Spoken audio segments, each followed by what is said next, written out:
É que quando a gente vê esses atos do dia 7, e a gente toca, que a gente passa a navegar dentro de tudo isso que você falou, infelizmente muitas vezes parece que a gente tá tentando encontrar um porquê daquilo ali ter acontecido. Sendo que, na nossa opinião, óbvio, a gente... Entendi, né, fica imaginando, fica imaginando, mas sem saber será que a teria história. outras alternativas de conseguir ter, de repente, essa visibilidade? Mas teve, assim, isso é uma coisa muito importante. Foi em 2018 a marcha, a marcha até a fronteira de Gaza. Sim. Teve em 2018 um movimento organizado pelos palestinos de Gaza de marchar até a fronteira em busca de liberdade. Uma ação que foi pacífica, sem arma, sem míssil, nada. Foi televisionado assim, o mundo todo. Então, é aí que tá, né? Aí que vem. Aí que tá. Porque quando a galera, né, sai armada, todo mundo vê. Mas quando a galera faz uma manifestação pacífica, entendeu? Em busca de liberdade, ninguém mostra. E essa manifestação, quando foi chegando próximo da fronteira de Gaza, foi recebida por Israel com tiro letal. Não foi nem tipo bomba de gás, bala de borracha, não. Foi sniper do lado de fora, porque do muro, né, do cerco. Gaza é cercada, né? E tem um perímetro os quais os palestinos podem se aproximar da cerca, senão eles podem ser, podem ser assassinados por terem se aproximado da cerca.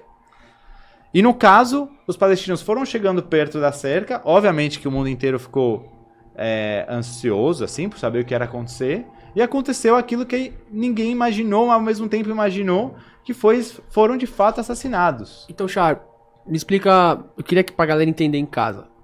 Como a galera de Gaza vive há mais de uma década ali. Então quer dizer que os caras estão cercados numa jaula. Tipo assim, eles estão literalmente então atrás de muros, eles não podem entrar, não podem sair, não tem liberdade de comércio. Como é que funciona lá?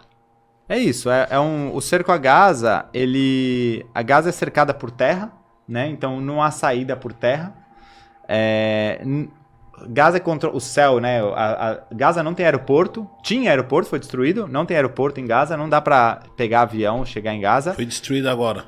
Foi destruído faz tempo já. Faz tempo, bastante tempo. Em 2006, antes tinha colônios israelenses dentro de Gaza.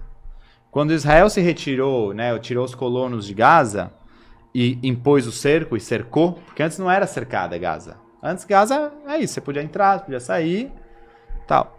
Aí cercou. Tirou os colonos israelenses, cercou, destruiu o aeroporto, cercou.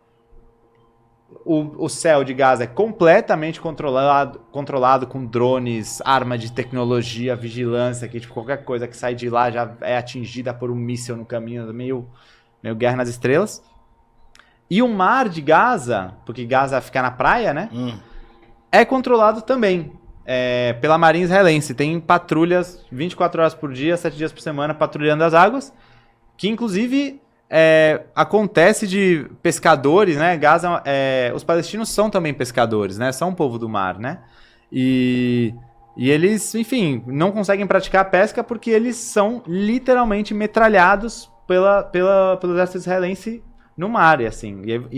E tem casos, só abrir o jornal, botar no Google, exército israelense atira em barcos de pesca palestinos. É uma coisa... Então se o cara quer sair de lá, então ele tá lá em Gaza, os caras controlam a água, certo? Que chega lá, 3% é potável. Os caras controlam a energia, os caras controlam a economia. Como é que faz? Tipo, eu quero sair de Gaza, eu quero ter uma vida, eu quero ir pra outro lugar. Como é que faz? Como é que faz? Você não sai. Então é que é isso que a galera, eu acho que em casa não consegue, você assimilar. não sai. Quanto tempo eles vivem assim? Você tem um número limitado de pessoas em Gaza que tem autorização pra sair pra trabalhar em Israel. Nos empregos que estão disponíveis para ela. Geralmente agricultura, geralmente pessoas que vão trabalhar nos serviços mais baixos. Ou seja, Israel possui uma subeconomia junto com Gaza, né, onde você tem um número limitado de palestinos que podem sair todos os dias e voltar para trabalhar todos os dias. Ou seja, eles sustentam a própria prisão na qual eles vivem. Eles pagam o custo de viverem cercados daquela forma. Então, assim... E o resto da população não pode sair? O resto da população só com autorização. Aí, quando é que tem autorização? Você tá entendendo? Tem gente que nasce e morre dentro de Gaza sem nunca ter visto o resto do mundo. Sem nunca ter tido acesso às coisas mais básicas que a gente considera hoje como civilização. Porque isso é o que você isso que é você viver dentro de um campo de concentração. Isso é o que você viver dentro de um lugar cercado.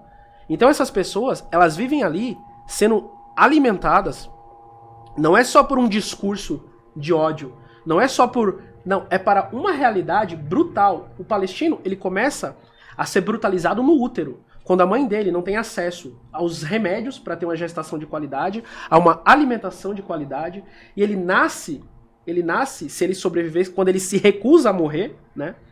Ele já nasce criminoso.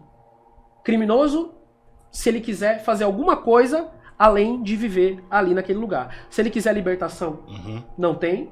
Como o próprio Chá já falou aqui, as manifestações pacíficas são respondidas com brutalidade, com tiros, e aí você tem uma situação onde as pessoas não têm para onde sair. Ele quer estudar, a escola foi bombardeada. Ah, não, tinha uma base terrorista debaixo da escola. Não, a própria ONU falou que não tinha. Foi bombardeada. Você tem uma limitação de remédios para entrar lá. No tempo da Covid, você teve uma limitação absurda, um cerco absurdo de insumos para poder passar vacina para lá. Os países vizinhos à ONU, como que vê isso, assim? Os países vizinhos adotam políticas que visam seus próprios interesses. Entendeu? A ONU já classificou o que os palestinos passam como regime de apartheid, como segregação, com condenação. Mas ela não tem poder para mudar isso? A ONU... Igual ela já teve. É que, assim, a questão dos países... Assim, quando Israel foi criado, em 1948, e teve a Nakba, teve uma resposta dos países árabes. Só que é importante lembrar quem está em jogo. Qual que é o jogo? Quem está jogando? Qual que é o tabuleiro, se a gente vai falar de geopolítica, né? Você tem um Israel que foi criado com apoio principalmente das potências europeias naquele então, né? França, principalmente, Inglaterra, mas também Estados Unidos, com dinheiro que judeus conseguiram captar nos Estados Unidos, porque nos Estados Unidos tem uma comunidade judaica do tamanho da quantidade tem o mesmo número de judeus que tem em Israel, tem nos Estados Unidos, né? Então, conseguiram captar também o dinheiro e mandar.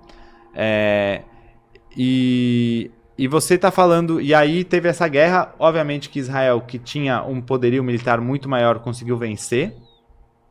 E ao longo desse processo, de todos esses anos, você vê os países do Oriente Médio sendo dominados pelo imperialismo norte-americano. E aí você pode pegar país por país. Por exemplo, o Egito.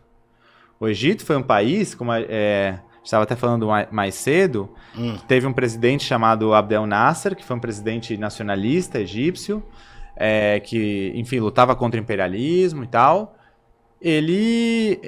Quando ele caiu, ele foi... Aí teve um outro presidente que entrou no seu lugar, aí veio o Sadat, teve um acordo de paz com Israel, ele foi assassinado por isso, e no que ele foi assassinado por isso, golpe militar norte-americano, e esse golpe americano durou, o regime do Mubarak durou por 30 anos, uma ditadura militar, até que teve a Primavera Árabe, que a gente lembra, quando teve aquelas manifestações no Cairo, liberdade, manifestações, aí teve eleições, e aí o Partido da Irmandade Muçulmana ganhou. Durou quantos meses? Acho que nem chegou pouquíssimo. Pouquíssimo, outro golpe militar norte-americano. E hoje o Egito, que é a principal potência cultural, né? Acho que é o país mais populoso do mundo árabe. Tinha, assim, é o país mais potente, forte. É um país que depois de Israel, é o segundo país que mais recebe ajuda militar norte-americana. Então, esse é o grande aliado de Gaza, dos palestinos. É um país que recebe ajuda dos Estados Unidos e cujo governo é uma ditadura militar financiada pelos Estados Unidos, que normalizou as relações com Israel. E aí você pode ir para os outros. Bom, a Síria não precisa falar, não tem Síria, né? A Síria também sempre foi um outro importantíssimo país, do perspectiva cultural, econômica, industrial, né, no Oriente, no mundo árabe. Totalmente, não existe mais Síria. Destruído, né, pela guerra civil. E assim, os líderes da região, a gente tem que entender o seguinte, até se eles quiserem fazer uma mobilização, vamos supor, amanhã todo mundo vai fazer uma mobilização política. Isso já aconteceu. Na época da Guerra Fria Árabe, o rei Faisal, da Arábia Saudita, né? Faisal I da Arábia Saudita, ele cortou o petróleo do Ocidente. O Henry Kissinger, ele viajou dos Estados Unidos para a Arábia Saudita. Tem a foto histórica do Kissinger rindo pro rei Faisal, e ele com a cara de, assim, gavião com raiva. E aí o Kissinger falou, Majestade, o que é que eu faço pro senhor liberar o petróleo pro Ocidente? O que é que eu posso fazer? Ele falou, eu sou um idoso que eu quero rezar na mesquita de Al-Aqsa. O que é que você pode fazer por mim? E aí o Kissinger falou, não, mas a gente vai bombardear os postos de petróleo saudita. Aí ele disse, olha, eu sou árabe, eu posso viver de leite e tâmara de novo. Você pode viver sem petróleo? Quando se passou pouquíssimo tempo depois disso, um sobrinho do rei volta dos Estados Unidos, que estava estudando lá, e dá um tiro a queima-roupa nele. E o rei da Arábia Saudita morreu.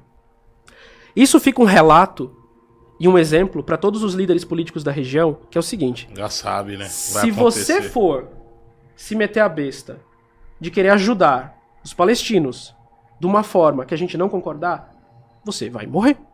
E as pessoas precisam entender o seguinte. Gaza é um problema. A Palestina é um problema. O Iêmen é um problema. O Afeganistão é um problema. O Iraque é um problema. A Síria é um problema. A gente tem que entender que o imperialismo já destruiu 7 nações do Oriente Médio e região, como a Somália também, que não é Oriente Médio, mas enfim, fica próximo ali no chifre da África. Então, as pessoas falam, cadê a ação dos países? Meu amigo, a estratégia que existe é basicamente aquela de você pegar a cabeça e colocar nos merlões da muralha, como aconteceu com o rei Faisal. Ele foi morto. Então, assim, os países, né, infelizmente, aqui eu não estou fazendo advogado de país nenhum, mas eles precisam jogar de acordo com o interesse das suas próprias populações. E é... Política. Sabe? Né, política. E assim, é tão angustiante, porque se você for para as ruas das nações árabes hoje, as pessoas estão fazendo protestos. As pessoas estão pedindo para que alguma coisa seja feita pelos palestinos em Gaza. E várias pessoas estão propondo pelo menos um cessar-fogo. Mas não há, sabe? As pessoas falam, por exemplo, né? Eu vi que nessa semana ficou todo mundo a favor de limpeza étnica, né? Vamos mandar todos os palestinos de Gaza para o Egito. Quantos milhões de palestinos existem em Gaza? 2 milhões. Você pega 2 milhões de pessoas e manda pro deserto do Sinai, que é pra onde eles vão. Tá. No dia seguinte eles vão comer o quê? Eles vão beber o quê? Eles vão defecar onde? Eles vão urinar onde? As pessoas vão morrer ou de tifo, cólera, ou de fome ou sede. Porque como é que você vai criar uma cidade para abrigar 2 milhões de pessoas do dia pra noite? Como é que o Egito, que é um país que já tá bem empobrecido, né?